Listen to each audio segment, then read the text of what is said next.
Welcome to A Moment of Zen. Time to sit back and relax as model, actress, mentor, and supermom Zen Sams takes you on a sexy and wild ride, covering the latest in film, fashion, pop culture, cryptocurrency, fintech, cannabis, and entertainment from the millennial mom's perspective. Here's your host, Zen Sams. Welcome back, beautiful tri-state area. You're listening to A Moment of Zen right here on 710 WOR, the voice of New York, iHeartRadio. I'm your host, Zen Sams. Welcome to episode 217. Woo! Celebrating 5 years on the air. Here's to another exciting one. It's such a pleasure to spend my time with you on the airwaves. Thank you for tuning in every Saturday night and engaging with me on social media. That truly does make it all worthwhile. I read all your comments and questions. Please continue to follow me at Zen Sams. That's Zen with an X, not a Z. And remember that all of our episodes are available on our YouTube channel, Zen Sams. We upload Sundays at 2 p.m. via digital streaming. And you can also check us out on your home TV platform directly on our channel at mox.yourhometv.com. In the Hydration with Heart segment, proudly brought to you by Once Upon a Coconut, today we're featuring actor, healer, and teacher Johnny Mesner.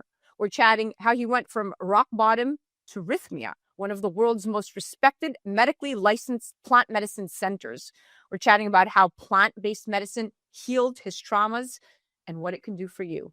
In our Going Deep segment brought to you by CO2 Lift, we're featuring Bret Green, known as Dad Got Bars. His heartfelt track, 7 Layers, a tribute to his wife's C-section experience, has touched millions and gone viral.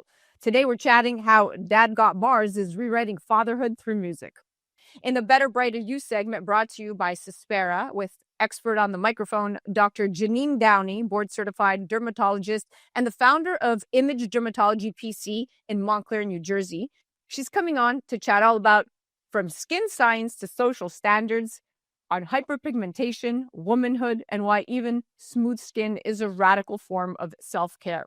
In our Express Polish Beauty segment, regular co-contributor Dr. Daisy Aim, triple board-certified cosmetic surgeon and OBGYN, chats about the gut-brain connection. With the gut considered the second brain, she'll break down functional foods and supplements to best feed your brain. In our Fintech TV exclusive segment, Dan Tapiero, managing partner, CEO, and CIO of 1RT and 10T, discusses the evolving landscape of crypto companies, IPOs, and the relationship between gold and Bitcoin. Check out the full interview on fintech.tv. Stay tuned for Johnny Mesner chatting how ayahuasca and psilocybin are no longer a thing of the high, but miraculously are treating PTSD and traumas with a huge success rate. You're listening to A Moment of Zen right here on 710 WR, the voice of New York, iHeartRadio. We'll be right back after this. A Moment of Zen is brought to you by Your Home TV with Kathy Ireland and their channel partners. Head to yourhometv.com for free, family-friendly programming, streaming 24/7. In business and in life, there's always an upside. Finding it is often the challenge. Having a mindset that looks for it and embraces problems as opportunities is the key to thriving. Finding the Upside with Maria de Lorenzis Reyes explores the transformative power of optimism, featuring visionary business owners, influential leaders, and inspiring everyday people. Tune in and see how they navigate changing conditions with optimism and innovation. Watch the special series One Tough Chick, highlighting resilient and powerful women, streaming on yourhometv.com. Tune in to A Moment of Zen, Saturday nights from 9 to 10 p.m. on 710 WOR, the voice of New York. Welcome back, beautiful tri-state area. You're listening to A Moment of Zen right here on 710 WOR, the voice of New York, iHeartRadio. I'm your host, Zen Sams.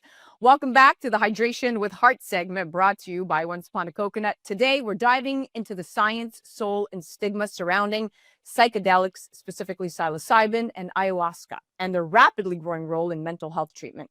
With the FDA designating psilocybin as a breakthrough therapy for depression and clinical trials around ayahuasca showing promising results for PTSD and addiction, we're no longer asking if psychedelics can heal, but rather, how far can they take us?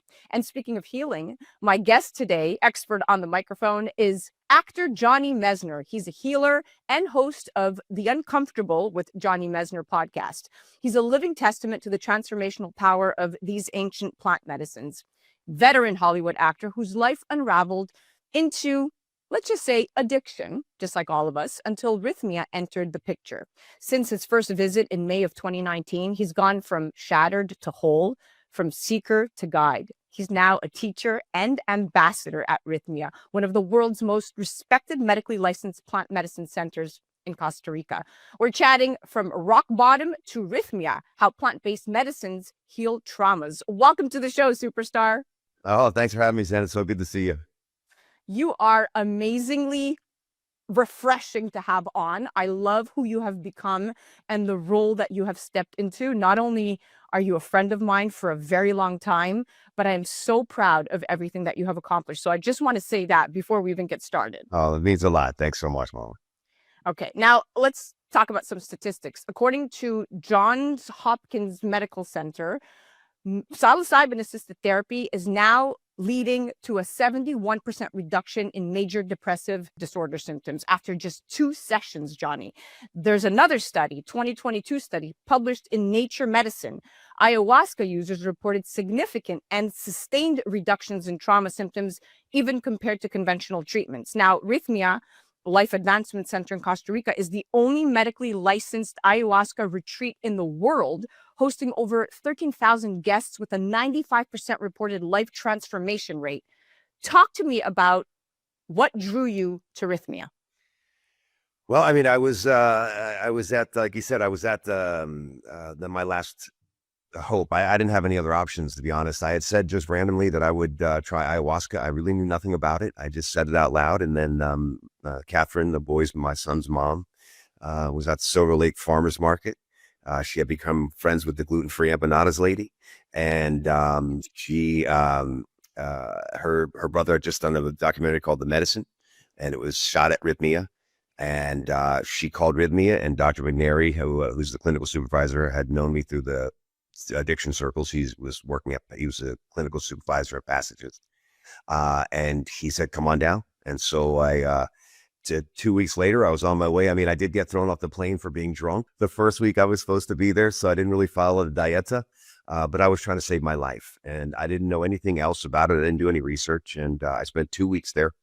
And the last night, I got cracked open by Taito Juanito, who's like the number one shaman in the world, and my life started to change drastically at that moment. Wow. And I know that you said you were willing to do whatever it took when you first arrived at Rhythmia, and this was back in 2019. Paint us a picture. What had your life become at that rock bottom moment, and what made you choose the psychedelic retreat over rehab? I know Kat was the catalyst. We love Kat. Big shout out to Kat. But why did you not go the traditional rehab route?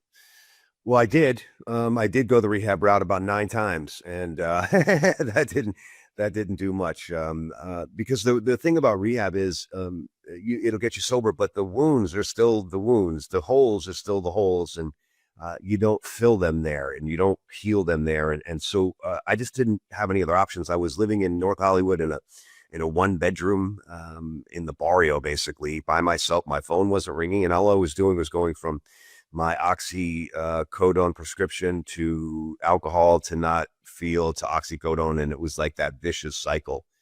And I was definitely close to death. I was probably a few months from dying, is what I saw in the medicine, and my life had just completely was shot. You know, I was to whatever your bottom is, they can always go lower, and mine was. I don't think mine could have gone. I think death was the next lowest point. So, Wow.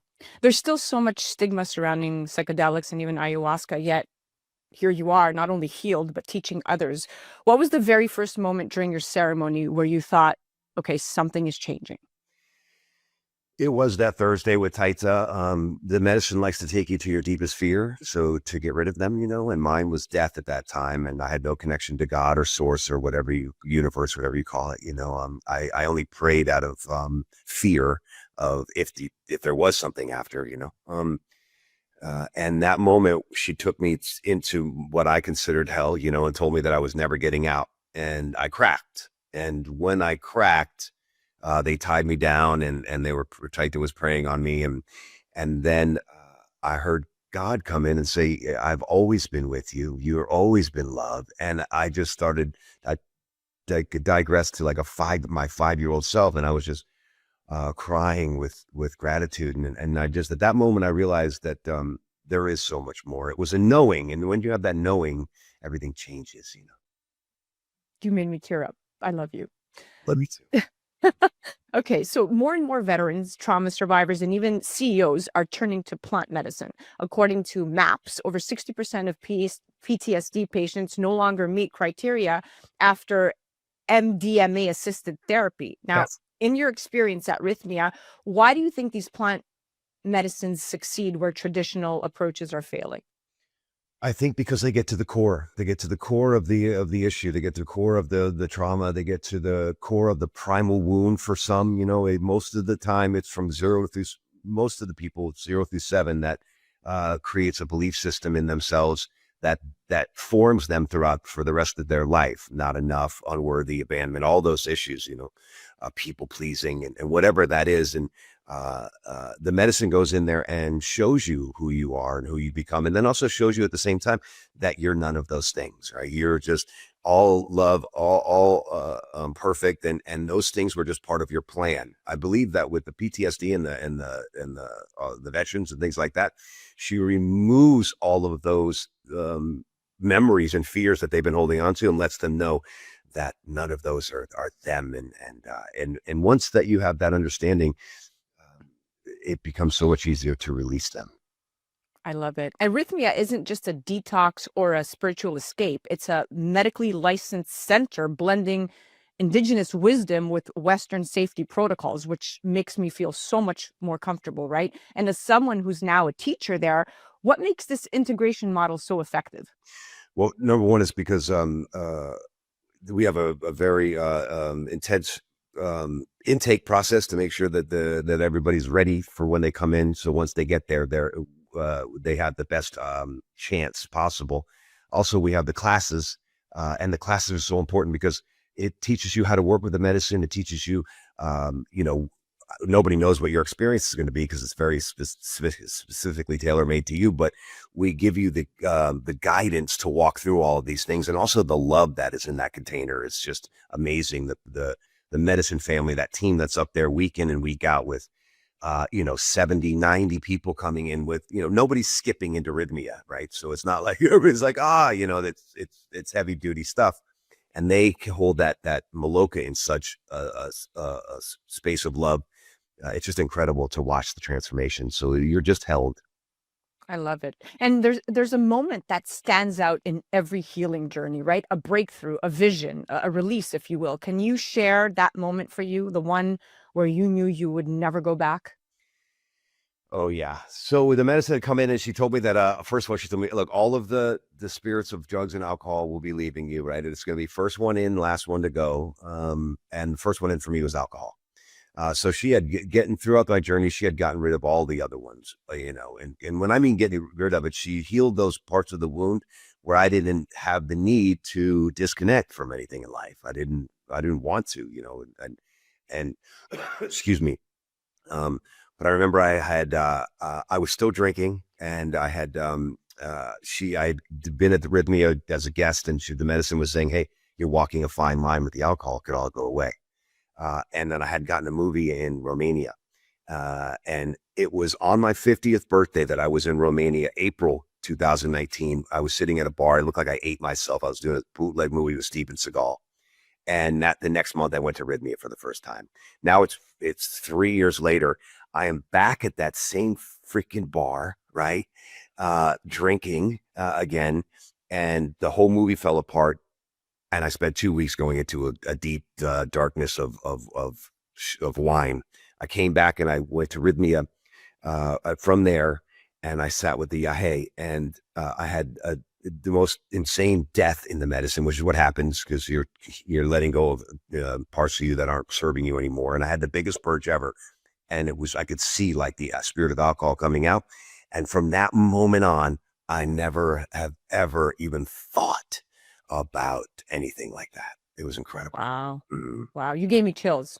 It As was someone in the public eye, how has your transformation affected your relationships, your work in Hollywood, and your role as a public advocating for this path? It's crazy, Zen, because I didn't.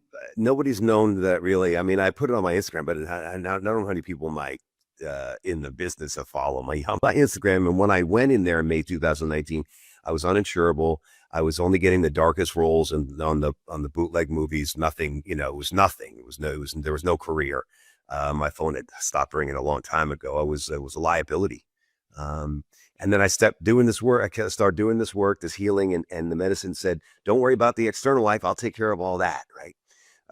And then as time has gone on, without any kind of me reaching out or agents or anything like that, I started to get calls now. I started to get calls from huge cash registers. I started getting meetings with meetings again. And this was all without any kind of, so nobody knows, but yet that the universal how it works, right? The universal method, my energy has now risen to the place where I have hit that place where these calls are coming. It's crazy. Now, let's talk about the future, right? So psychedelic assisted therapy is on track to become a $10.7 billion industry by 2027. But as we scale, how do we protect the sacredness of this work? That's the question. How do we ensure it doesn't just become another commodified wellness trend, right? So for someone listening right now, maybe they're struggling, maybe they've lost hope. What would you say to them about this path, and what's the first step they should take? I would say no matter what medicine they're going to use, do your research, number one, right? Because like everything else in life, there's a dark and a light to all of this, right? I was under the misconception because the medicine is so healing and so beautiful that how could anybody use it for the other side? And they do, right? They do use it for the other side. Do your research. And you have to have the willingness, right? There has to be a willingness. You have to be willing to do whatever it takes to get the full benefits. You can go in without that and still get great benefits. And anytime you use plant medicine, it's gonna heal, like no matter what that looks like. But also, you should definitely use it with the sacredness of if you can work with indigenous, it's always the best, right? Because it's in their lineage. My only fear is that it will it become too sterile, right? It'll just be like, and a lot of the psychiatrists and psychologists that are getting into this now have never even done it. And that's just, to me, is like, make sure that who you're working with has worked with the medicine. Yeah. To piggyback off of what you're saying, it's not your conventional physician that's going to assist you on your ayahuasca or your psilocybin trip and know what to do, because to your point, they are medical providers, not the indigenous, right? Where they this is part of who they are. It's embedded in their DNA. They've been doing this for hundreds and hundreds of years. They didn't invent this. They just literally helped us rewrite our own narrative by using this as a modality to help us heal. They've been doing this for centuries, right? So this is extremely enlightening. And Johnny, your journey is more than a comeback. It's a rebirth. It's a rebirth. That's right. It's a full rebirth. And the yahe, the medicine that is the one that I am used the most and is most connected to. It's the lineage is 5,000 years old. It's the Colombian thing. And if you think about it, there's a vine and a leaf in the Amazon that they don't grow next to each other. And there's 100,000 different plant species. So if you don't have any kind of understanding of God or the universe or whatever, I mean, they would still be trying to make these, to figure out what works with what. There's, if you tried every kind of experiment possible, you'd still be working on that. I mean, so the medicine was brought to them by God to connect to God. I love it. I love it. Well, we are at the end of this conversation. I thank you so much for coming on, for being open, for being honest and transparent and sharing your story with me. It's truly remarkable. Thank you so much, Zen. And listen, if you are struggling out there, there's hope, I promise, and my life has never been better. And I'm more humble and gracious for all of it. So to learn more about Johnny's work and the Rhythmia Life Advancement Center, visit rhythmia.com, and you can check out Johnny on the gram at jmesner777. That's jmesner777. And remember, healing is not a luxury. It's your birthright. Until next time, stay bold, stay curious, and stay beautiful. This is the Hydration with Heart segment brought to you by One Spana Coconut. You're listening to A Moment of Zen right here on 710 WOR, the voice of New York, iHeartRadio. We'll be right back after this. A Moment of Zen is brought to you by Once Upon a Coconut. Discover the refreshing taste of 100% pure coconut water that actually tastes great. Naturally sweet with no artificial flavors or added sugar. It's packed with electrolytes to keep you hydrated throughout your day. And with 10% of profits going to charity, every sip makes a difference. Pure taste, pure goodness. Experience nature's Gatorade. Visit Once Upon a Coconut or naturesgatorade.com.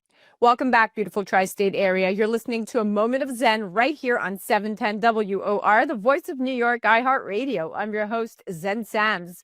This is the Going Deep segment brought to you by CO2 Lift, the clinical skin recovery solution trusted by surgeons and dermatologists to support healing after procedures like C-sections, breast surgery, and cosmetic enhancements. And speaking of C-sections, today we're joined by someone who gave that conversation a fresh beat and a global spotlight.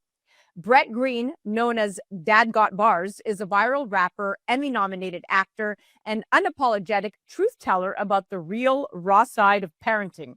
His heartfelt track, 7 Layers, which was a tribute to his wife's C-section experience, has touched millions, opening up an entirely new lane for fatherhood to be expressed with rhythm, reverence, and radical empathy.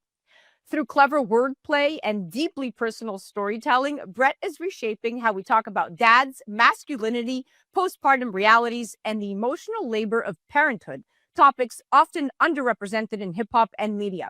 He's not just dropping bars, he's breaking cycles. From viral rhymes to real talk, how Dad Got Bars is rewriting fatherhood through music. Welcome to the show, superstar.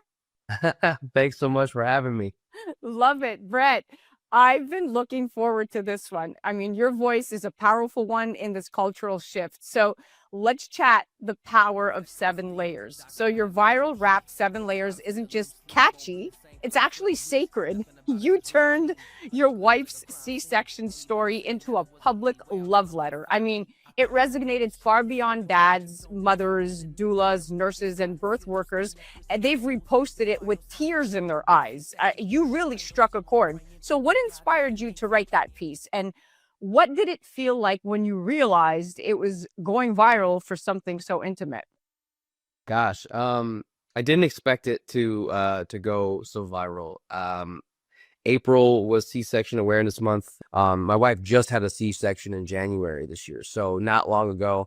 And I thought, let's revisit that. But like from my perspective, what it was like for me to see her and kind of feel so helpless there as a dad. And yeah, it was incredible the response I was getting, mostly from women who have experienced it, even women who haven't experienced it. It was just, for me, I had no idea what a C-section truly entailed. Our first child was a vaginal birth, and so I was kind of fish out of water in that operating room. And so to kind of go back and revisit that, not only what I went through just sort of as a bystander, but of course what my wife went through, and just the recovery, how incredibly difficult that was for her. I wanted to just see if anybody else could relate, and clearly a lot of people did. Yeah, a lot of people related. I mean, that level of vulnerability, especially from a dad, is incredibly powerful. It validates so many women and shines a light on an experience that deserves reverence, not silence. Now, let's chat masculinity rewritten, because essentially this is it, right? We're in a moment culturally where masculinity is being redefined, and you're right there at the front lines doing it through music.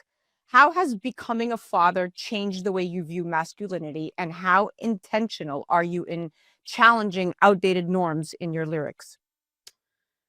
Gosh, I feel like as a country, as a society, as a world, we're really at this like crossroads where we could either go one way and keep progressing, or there's obviously a large number of people who kind of want to go back in time and go back to this traditional life kind of idea. And I'm all the way in on the progressive side. I think let's continue to do things differently than our parents did. I was raised by both my mom and my dad.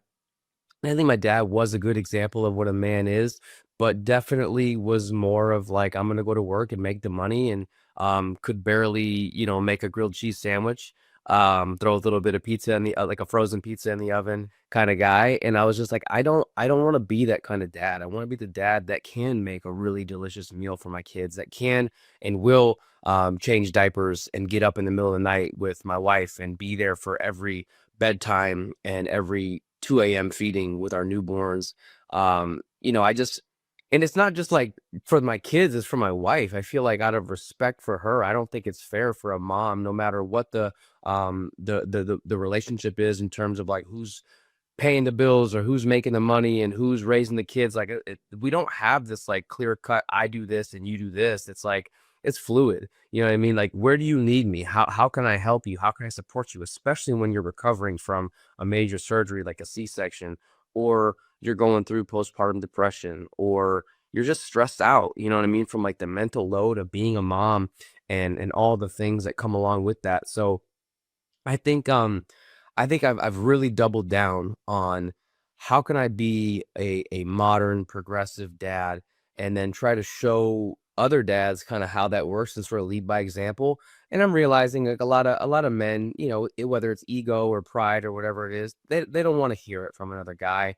And so I try to make an impact in men's lives, but I'm realizing I'm probably going to have a much more impactful message to share with women. And so that's kind of what I've leaned into, is I just want women to feel seen. I want them to feel heard. I want to talk about topics that maybe we haven't talked about in the past, and just show them that there are good men out there, and even if your husband doesn't do these things right now, maybe you could show him some of my music and be like, well, hey, this guy's doing this. Like, and not to be like a barometer of like what's supposed to be like a good husband or a good dad, but I just think I think it all comes down to respect, and it's just I want to respect my kids and I want to respect my wife. Who are you? I'm dad got bars. Your dad got bars. I mean, you said all the perfect things. You must have been a woman in another life. I mean, that's the kind of modeling we need. Men showing strength through empathy, through presence and emotional depth. I mean, you're helping to shift the blueprint. So thank you. Now let's chat the connection. I have to say, it's no coincidence that you're featured in this Going Deep segment brought to you by CO2 Lift. Their post-surgical recovery mask is used by women after C-sections, breast surgeries, and even aesthetic procedures, supporting healing and reducing bruising and restoring that confidence. So we're definitely going to get you and your wife some product. But your music does something similar in an emotional sense. It helps people process, recover, and feel seen after life-altering experiences. And that's what that song did, that rap about C-sections. But did you realize your music was becoming a form of healing for others? And how has that reshaped your sense of purpose as an artist? Only recently, yeah. I started releasing music only for a year, really. I mean, I've been doing music since I was in college, since I was a kid, but I really have been taking it seriously, especially in this lane of like fatherhood and parenting in the last year. And the first probably 5 or 6 songs that I put out were lighthearted. They were about doing laundry and why won't my kids listen to me? And they were a little more like lighthearted and fun. And then I started to kind of go deep on, like, obviously the C-section song was extremely deep.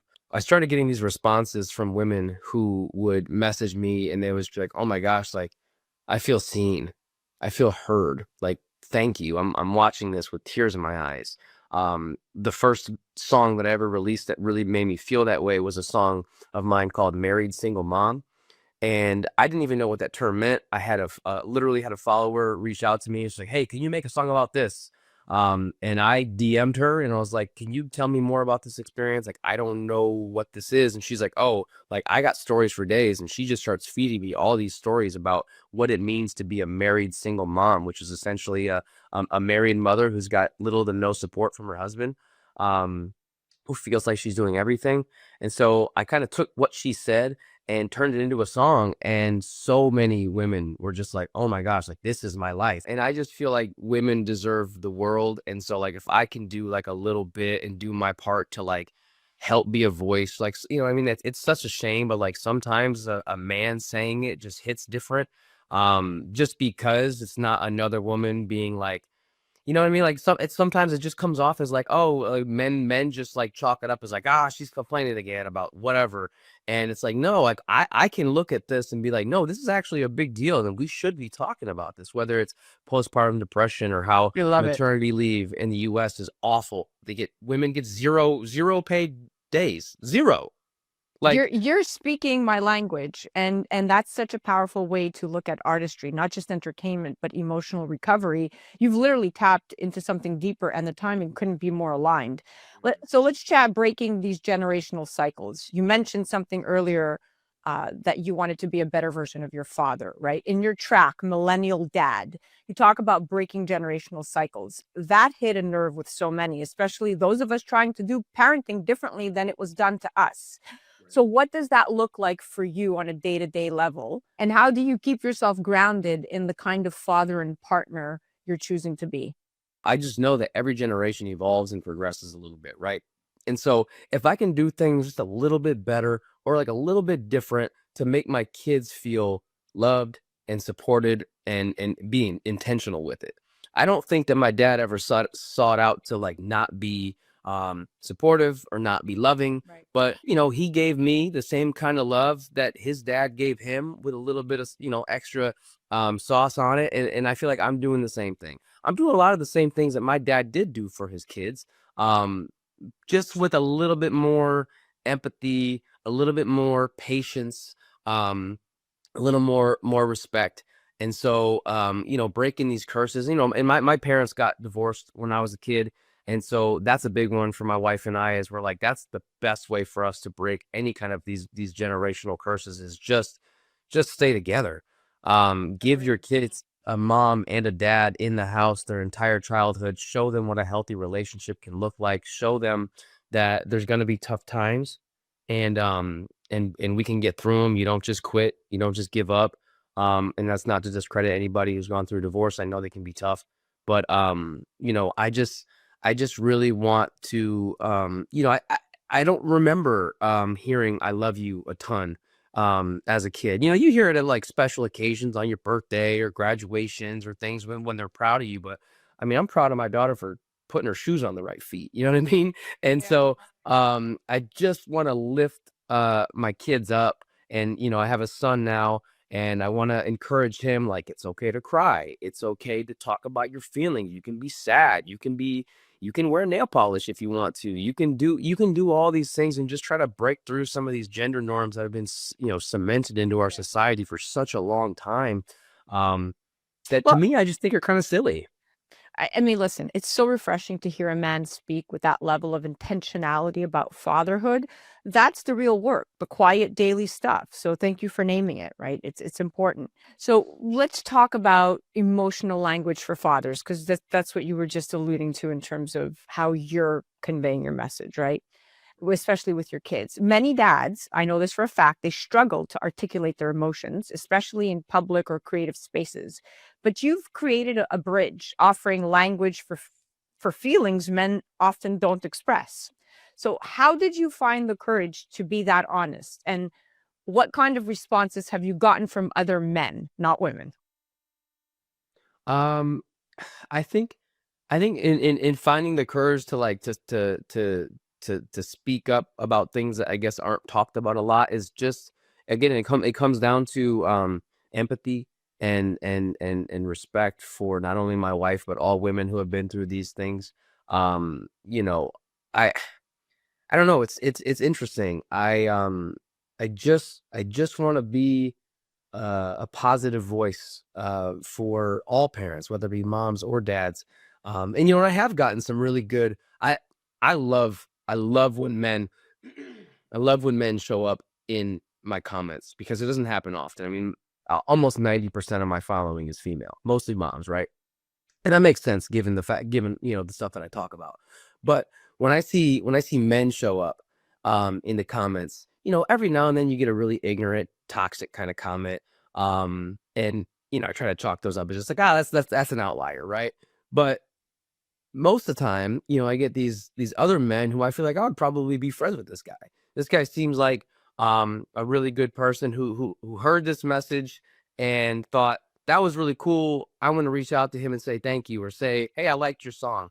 And that means a lot to me. And I always try to make sure to respond to all of those guys and say, hey, you sound like you're a good dad. Keep it up. Like we got to have each other's backs, just like moms got to have each other's backs. Dads do too. Like being a parent's not easy. And unfortunately there are these two different genders, and like men and women are totally different. So like, while I could have all this support from women, it does still feel really, really good to have support from men too, because, we just kind of, we understand each other a little bit better. We share something. And so, it is nice to hear, like I said, it's kind of infrequent, unfortunately. One thing I have heard from a couple of women is, every one of my songs has the same tag at the very beginning. It's my daughter saying, Dad got bars. And I've had a few women say they've tried to show some of my videos to their husband, and they hear the Dad got bars and they get like an eye roll from their husband, like, oh, here we go again, this guy. And I'm not surprised by that. You know what I mean? Like they don't, no guy wants to hear like, oh, the dad that's talking about like how dads need to be better dads. But it's like, yeah, like someone's got to hold us accountable, right? I love it. That kind of emotional leadership actually changes lives, Bret. And I for hope so. and I'm for trying. and for every dad who doesn't have the words, think of it this way: you've given them a voice. So you're doing something great. So what's next for Dad Got Bars? I mean, you've opened a whole new genre. Fatherhood meets spoken word meets therapy. But it's clear this isn't a trend for you. It's a mission. So what's next for you and Dad Got Bars? How do you hope to continue inspiring conversations through your work? Well, I'm really excited about a song I just had come out a couple weeks ago. It's called Still Bleeding. It is a song about postpartum depression for moms who are still bleeding, you know what I mean? Who in that fourth trimester you might be home from the hospital and you've got the baby with you, and you're kind of getting into the swing of things, but she's still hurting. She's still not quite right. She's still bleeding, you know what I mean? And so I'm really excited about that. I think that's going to have a really big impact. And just continuing to try to be a voice and just an ally, a supporter. I had a funny conversation with my wife this week. I was like, I have an idea. What if I just get like super ripped and go on tour and just sing songs about postpartum depression and C-section, and then we do like a little Magic Mike thing, like a little Chippendales thing, because all my followers are women, and she's laughing. And I go, no, I'm being serious. She's like, yeah, you're not doing that. Well, we're so ready for whatever's next. I mean, you've got the heart, you've got the platform and the message, and the world needs more of exactly that. I couldn't agree more. So thank you so much for coming on. You can follow him at Dad Got Bars on the gram and on TikTok, and stream his music on all major platforms. And once again, this was the Going Deep segment, brought to you by CO2 Lift, supporting recovery and confidence through innovation and care. You're listening to A Moment of Zen right here on 710 WOR, the voice of New York, iHeartRadio. We'll be right back after this. A Moment of Zen is brought to you by CO2 Lift. As we age, our skin loses moisture and elasticity, causing wrinkled skin. You can reverse this aging process with CO2 Lift. CO2 Lift utilizes the powerful benefits of carbon dioxide to lift, tighten, and regenerate your skin. This simple, painless at-home carboxytherapy treatment is scientifically proven to reverse the aging process. You will see reduction in wrinkles, increase in luminosity, and improve pigmentation, sagging, skin tone, and radiance. For more information or to order CO2 Lift, ask your skincare professional or go to co2lift.com. Welcome back, beautiful tri-state area. You're listening to A Moment of Zen right here on 710 WOR, the voice of New York, iHeartRadio. I'm your host, Zen Sams. Welcome back to the Better, Brighter You segment, brought to you by Cyspera, the first and only clinically proven topical pigment corrector that helps reduce stubborn discoloration without hydroquinone or retinoids. Today, we're diving into the world of skin health through the eyes of one of the most trailblazing women in dermatology, unpacking the clinical, the cultural, and the confidence-building power of glow. We're going to chat from skin science to social standards with Dr. Jeanine Downie. We're going to cover hyperpigmentation, womanhood, and why even and smooth skin is a radical form of self-care. Joining us today is one of the most respected medical voices in dermatology. Dr. Downie is a board-certified dermatologist and the founder of Dermatology P.C. right here in Montclair, New Jersey. She completed her training at Tufts University, American University, SUNY Downstate, and Mount Sinai. Oh my goodness, the accolades just keep coming. Where she served as chief resident. She's been a trusted expert for The Today Show, The View, Good Morning America, 710 WOR, MSNBC, and she's the co-host of The Gist Show on YouTube. She's also the author of Beautiful Skin of Color, a go-to resource for melanin-rich skin, and an advocate for real results rooted in both science and empathy with over 110 published scientific papers and counting. She's not going to stop there. Welcome to the show, superstar. Hey there. So nice to be with you, Zen. Thank you for having me back. So excited. So before we dive in, you are welcome back to the show. You are one of our experts on the microphone. I can't wait to chat with you. I want to before we get into the details of skin and hyperpigmentation, I want to chat breaking barriers in dermatology. Only about 3% of dermatologists in the United States are skin of color. And according to the Journal of the American Academy of Dermatology, that has been updated 2 years in a row. The number is even lower when you consider women in that subset, making your presence and leadership in this field profoundly impactful. But I'd love to know, what obstacles or even challenges did you have to overcome to enter and rise in such a competitive, really underrepresented field? And what continues to drive you? You're very sweet. So to be accurate, as an African-American female physician here in the United States, I represent 2% of all physicians in the United States. And then as an African-American female physician who is a dermatologist, I am 1.3%. So I'm 2% of 1.3%, which is just, kind of crazy. So I am a unicorn. That being said, I'm the first African-American woman to ever train at Mount Sinai in the Department of Dermatology.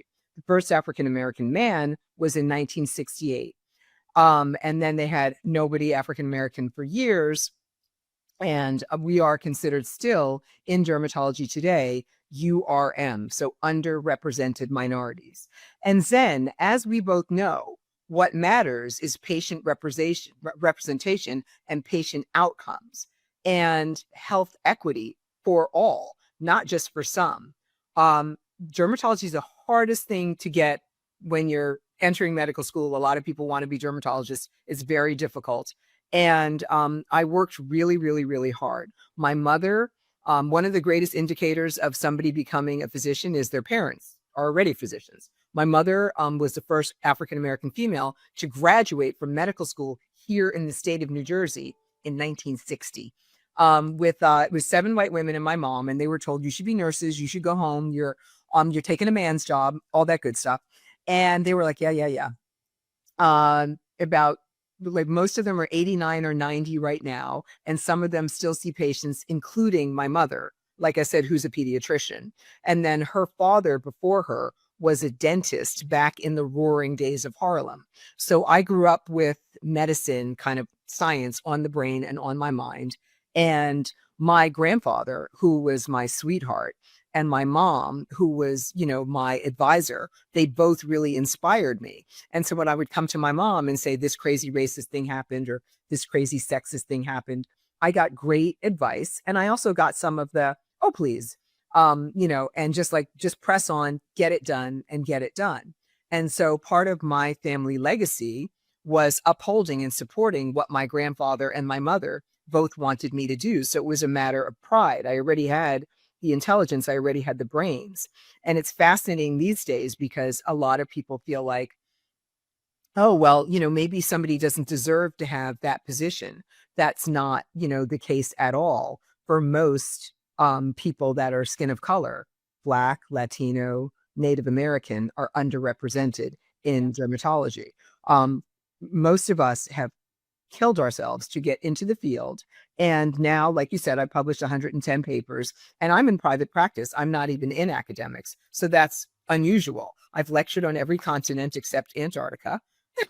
And, the penguins don't need dermatology. Yeah, we need help with them with global warming. And I love my media stuff. I'm trying to, write another book.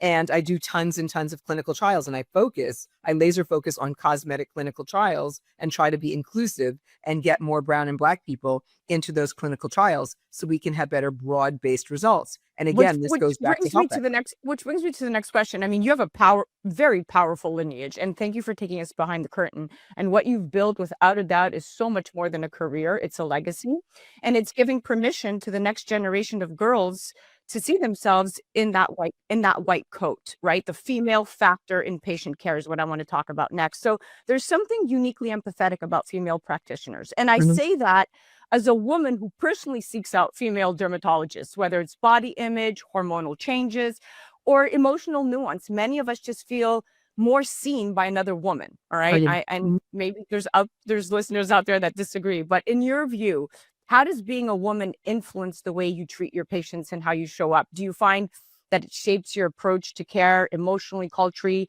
or even intuitively differently? It does. And, I have to be honest. I mean, I was taught a bedside manner from the time I was younger. So I always smile. It's the good morning. It's the good afternoon. It's the how are you doing? It's the shaking the hand or the elbow thump. But there's a level of warmth with a lot of my female doctors that I have been told that I also possess. And there's a level of connectivity. The doctor has to or should connect with you. Look at what your issues are, look at what your problems are, and then try to help you figure out what to do and what not to do to get to your healthcare goals. And that's one of the things that I think females are uniquely qualified to do. We are very, very, very empathetic by nature. And I'm not saying that men aren't empathetic, so don't misunderstand me. But what I'm saying is we were taught empathy from a very, very young age. And so I think that really helps to play into every single female physician I see. And that definitely interplays with me, Zen. Now let's shift the conversation to hyperpigmentation and gender differences. So hyperpigmentation remains one of the top concerns in dermatology, especially for patients with deeper skin tones. But women often face unique triggers, whether it's hormonal changes, pregnancy, and even stress. All these we know can amplify these conditions. So how does hyperpigmentation affect women differently than men? And why is it so important that we understand the gender-specific biology behind it? A lot of times men will come in and present with a much more significant case of hyperpigmentation / dark patches / melasma than women because they've waited so long. In terms of the biology, Cyspera, the 5% and the 7% can treat both men and women. But interestingly enough, many men come in and it's so far gone that they need additional, methods of treatment. They need, like constant sunscreen, and they need the fade cream, and maybe they need chemical peels because they let it go so long. Whereas the woman came right in when you could barely see it on the tip of her nose type of thing. Men Right. also tend to have thicker skin than women. So then they can tolerate some, a little bit more rough or harsh treatment. So that's also what's important per your question about the biology. Now, let's be honest, society holds women to a much higher aesthetic standard than men, from the wrinkle-free skin to glass skin trends. I mean, the pressure is unrelenting, and yet men are often celebrated for aging while women are told to reverse it. So do you believe women are held, and I know what you're going to answer, but I want you to walk us through your thought process. Right. Women are held to unfair standards of beauty. How do you navigate this reality? It's a reality in the way you consult and care for your patients. I tell my female patients that come in here that are hypercritical of themselves that they're human. And at the end of the day, they are human and I am human. And, if you have hyperpigmentation, it's part of getting older and it's part of sun damage. So I talk to them about using proper blue light sunscreens. Like the ZO has a broad spectrum sunscreen that I really like a lot. Skin Medic has one called TDNR, Total Defense and Repair, that I also recommend. I like the Cyspera a lot and it works really well, whatever dark patches it is that they have. So Cyspera is done under doctor's orders. And then as we go along, I increase the length of time that they can leave it on their face. A lot of my female patients, once I tell them they're human, I'm human, but well, look at your skin, Dr. Downie. Yeah, but I've used sunblock since I'm 20 and you've never used sunblock until today. So let's not compare, but let's move forward. And I always tell my female patients in particular, we are where we are. Now we need to move forward. Now, melasma, hormones, and emotional skin. Melasma is a notoriously stubborn condition, especially for us women. It's tied to hormonal shifts, sun exposure, genetics. I mean, it's often emotionally draining to manage. The Journal of Cosmetic Dermatology even found that melasma patients report significantly higher emotional distress than And those depression. than those with acne. It was a crazy study.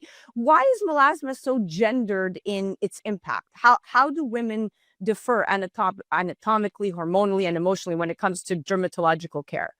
You see melasma much more in women than you do in men. And originally it was thought of as the pregnancy eruption that comes up. And the reality is a lot of people have never been pregnant and still have melasma. So that's not it at all. It's hormonal fluctuations plus sun damage plus stress that can put these patches on your face. And then there's the female boss saying to somebody that works for her, hey, is that dirt on your face? Of course it's not dirt. Of course that person took a shower. But that's why there's so much emotional burden to this, because so many people feel like, oh my God, I don't look clean. I don't look healthy. And men can have melasma also, but they don't have it in the same numbers that women do at all. And they will have dark patches. Perhaps they're picking pimples. Perhaps they have razor bumps down here, that type of thing. So they'll come in for that type of thing. But by and far, women have much, much more melasma due to our hormones than men do. If you add in IUDs or birth control pills or some other type of hormonal form of birth control, then the melasma can get worse. And then there's genetics. Melasma runs in my family. Wow. You've just given so many listeners a sigh of relief. Number one, because understanding the science behind their struggle makes it feel less personal and more manageable. And that's such an important distinction. So I love all the knowledge we're sharing today. Now let's chat from glow goals to game plans. Some patients arrive with specific concerns, like you just said, the dark spot, texture, tone.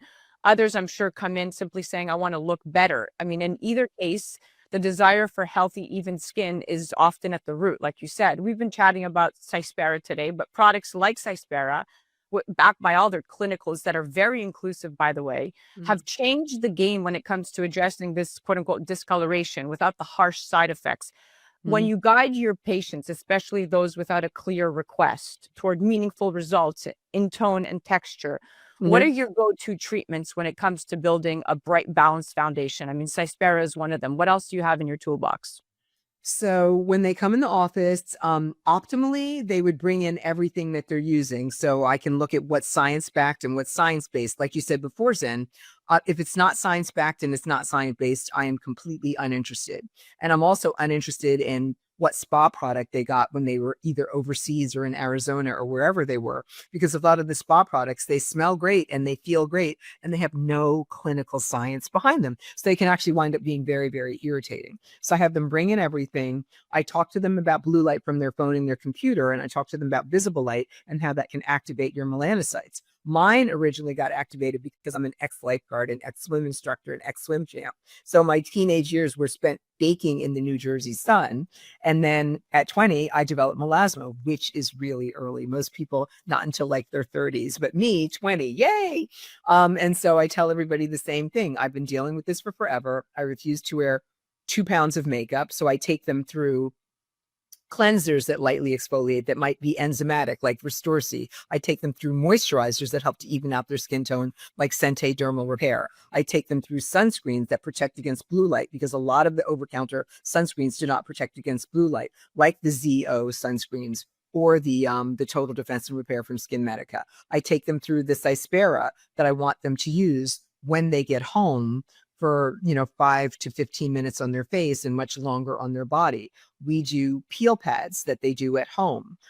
There's a lot of other fading cream treatments that I use along with the Cyspera. Those would be like the Obagi vitamin C hydroquinone or the ZO pigment control and blending. So I have a lot in my repertoire. Here in the office, we do the eye peels. We're about to start doing the ZO 3-step peels. We do Rejuvenize peels. And then I do tons of laser. The Laser MD system is a thulium, so that helps specifically with pigmentation. I have something called a multifrax that's dual, that helps with pigmentation. And then, of course, I have the big bad Fraxel that I use also. And all of those things are good for all skin types because I try to be very, very inclusive with what I use in my practice so that everybody can use it, Zen. So I have weapons in my armamentarium to help to fight hyperpigmentation like crazy because I suffer from it also.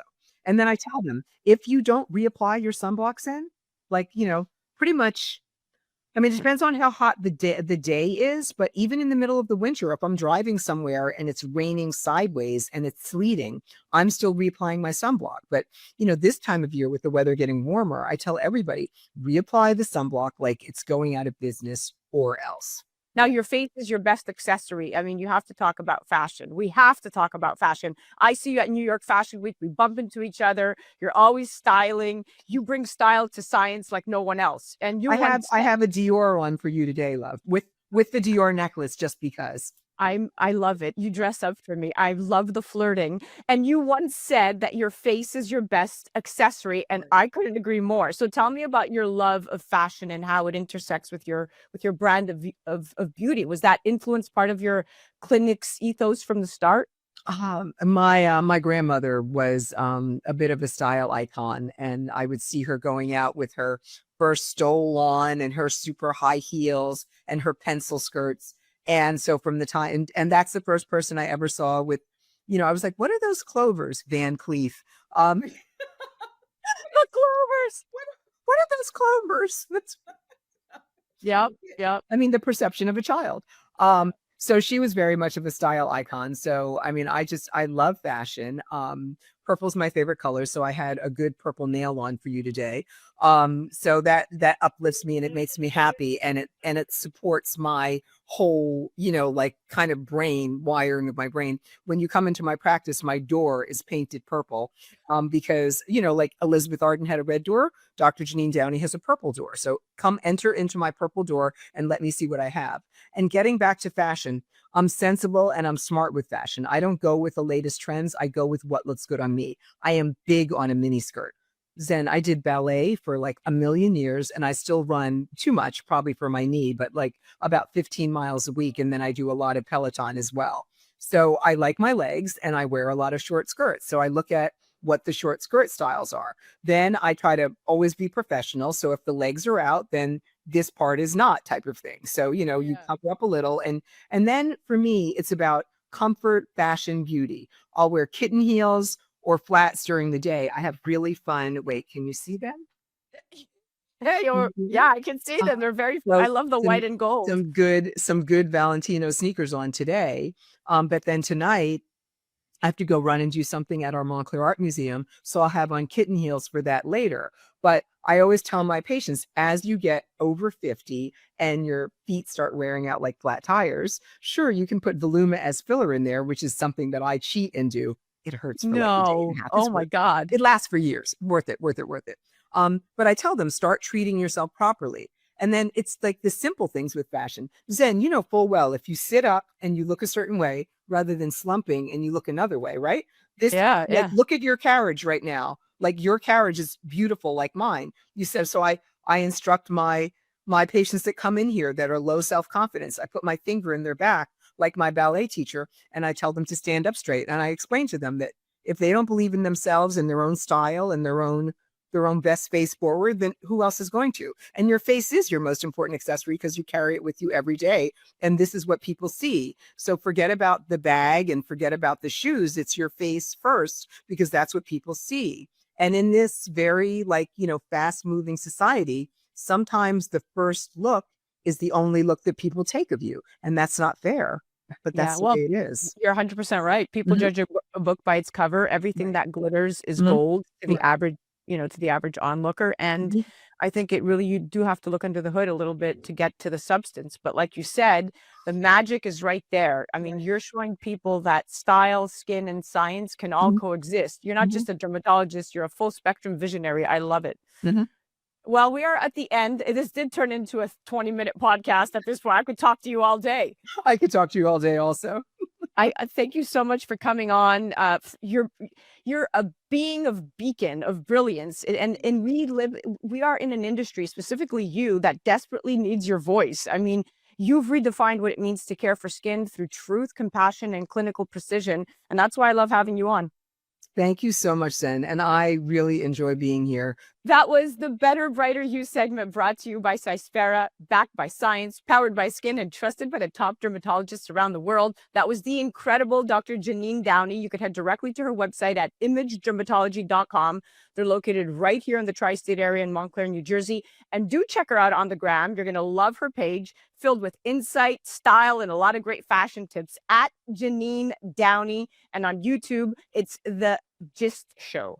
You're listening to A Moment of Zen right here on 710 WOR, the voice of New York, iHeartRadio. We'll be right back after this. A Moment of Zen is brought to you by Cyspera. If skin discoloration is making it hard to find your Zen, Cyspera can help. Stubborn pigmentation, dark spots, and uneven skin tone concerns go beyond the surface, affecting both confidence and self-expression. In a sea of skincare choices, Cyspera stands apart. Backed by science and trusted by dermatologists worldwide, Cyspera is powered by the advanced histamine isobonic amide complex, delivering clinically proven results and effectively targeting mild to persistent discoloration while restoring the skin's natural glow. Unlike harsh treatments, Cyspera is formulated for all skin types, including sensitive areas, ensuring visible improvements without irritation. Whether pigmentation is a new concern or a long-standing struggle, Cyspera works in harmony with the skin to bring balance, clarity, and renewed confidence. Cyspera is science-driven skincare for confidence that shines. Find your skin zen and restore your glow with Cyspera today by heading to Cyspera.com. Welcome back, beautiful tri-state area. You're listening to A Moment of Zen right here on 710 WOR, the voice of New York, iHeartRadio. I'm your host, Zen Sams. In our Fintech TV exclusive segment, Dan Tapiero, managing partner, CEO, and CIO of 1RT and 10T, discusses the evolving landscape of crypto companies, IPOs, and the relationship between gold and Bitcoin. I know that all of us have been keeping a close eye on gold prices, which recently hit record highs, so soaring past 3,000 and hitting 3,500. So I understand that you see a relationship between gold and the second largest economy in the world when it comes to the price of Bitcoin. Can you explain and break this down for us? Yeah, I mean, I'm one of the few guys in the space, maybe because I'm older, but I actually came to Bitcoin as a result of my involvement in gold. And in 0809, I launched a physical gold company called GBI, Gold Bullion International, with a partner. And in 2000, I think it was 13, we became the first place where you could buy or sell gold to buy or sell Bitcoin or Ripple. So I have a bias. I've been a longtime gold guy, but I think that it's really easy. It's a store of value. When we founded the company, after 08, we were worried about the debasement of fiat currency through negative real interest rates that the Fed had implemented.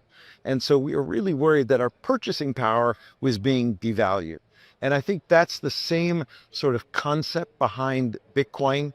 There are many different concepts, many different reasons to own it, but it is the digital form of that. And I always say, if you don't understand what's going on in the digital world, it's very easy to think about it this way. The internet was the digitization of information and ideas, okay? Bitcoin and blockchain are the digitization of money and the value. And it's the same process.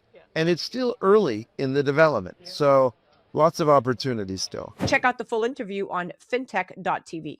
A Moment of Zen is sponsored by Fintech TV. Fintech TV, the newest streaming channel focused exclusively on the business of blockchain, digital assets, and sustainability. Broadcasting from our studio on the floor of the New York Stock Exchange with daily reports from NASDAQ, global expansion, and 24/7 coverage. Become part of the launch. Head to fintech.tv/invest. Fintech.tv/invest. Tune in to A Moment of Zen Saturday nights from 9 to 10 p.m. on 710 WOR, the voice of New York.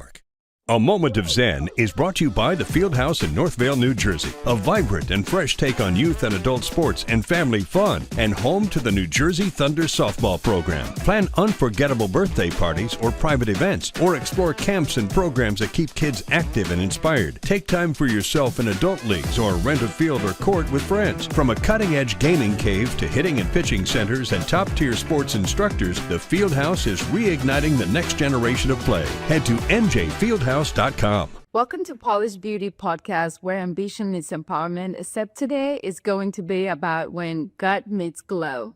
This episode is exciting because we're going to address the second brain. You've heard about the gut. The gut is so important because there are so many microorganisms in the gut, like over 100 trillion, and there are millions of neurons, making more than the spinal cord.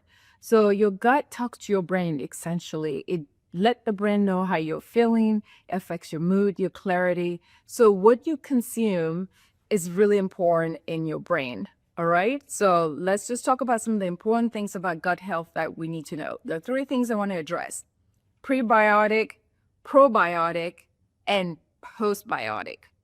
Prebiotic, think of it as a fertilizer. So it's like, you have a plant and you need the plant to grow, so you fertilize it. That's your prebiotic. So foods high in this are like bananas, apple, garlic. Those things give the nice growth or set up the tempo in your gut health for it to treat you really well. Then you have your probiotics. Think of your probiotics as just live bacteria. So it helps balance the microbiome in your gut health, and it's important. So those are things like your fermented food, like yogurt is really important. That's like a probiotic.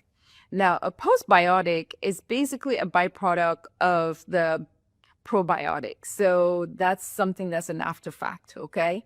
Whenever you're purchasing your food, you're looking at prebiotic, probiotic, and postbiotic. I need for you to think about those three differences. They're all important in your gut health.